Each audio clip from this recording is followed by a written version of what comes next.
The entire premise of the 2018-19 Los Angeles Lakers is that they are nothing more than a trailer for the 2019-20 version. We'll show you LeBron James now, but the fully formed contender isn't being released until October 2019. This has been the lone source of comfort in a wasted season, but now, it's starting to feel more and more like the team we've been promised is never going to come. The New Orleans Pelicans seem determined not to give Anthony Davis to the Lakers. There are no other superstars immediately on the trade market unless the Lakers want to reach for older or flawed players like Mike Conley. And now, Bill Oram of The Athletic is reporting that the belief around the NBA is that the Lakers will miss out in free agency as well.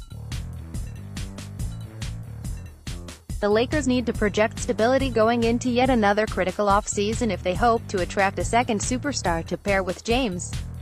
After Paul George ignored the Lakers last summer, most league insiders believe the biggest names in this year's loaded class of free agents will follow his lead. Biggest names is a loaded term. The overall consensus surrounding the top 4 free agents on the market, Kevin Durant, Kawhi Leonard, Kyrie Irving and Klay Thompson, is that they won't sign with the Lakers. This, in itself, is nothing new. Durant and Irving are expected to team up with the New York Knicks. Thompson is probably going to remain with the Golden State Warriors. Leonard is either going to remain with the Toronto Raptors or lead the Los Angeles Clippers. None of this was unexpected, but Oram doesn't specify just how far down the list the Lakers might have to go. Jimmy Butler, for example, wouldn't be the Lakers' first choice, but he wouldn't be a disaster either. The same goes for Chris Middleton.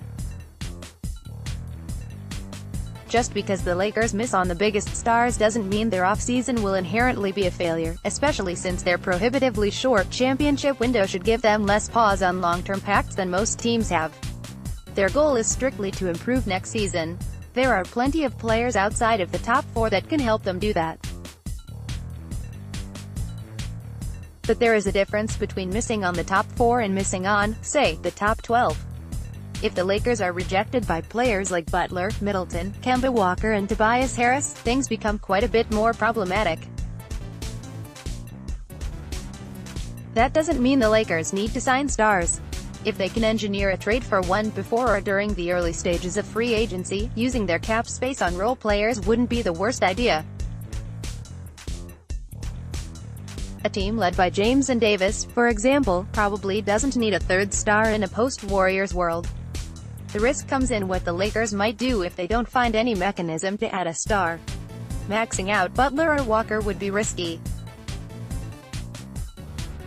Maxing out DeMarcus Cousins or DeAndre Jordan, as they've been rumored to be considering, would be an utter disaster that would close the championship window for good. The Lakers wasted an entire season based strictly on the notion that cap space was more important than winning. If that cap space isn't put to good use, then this year was all for nothing.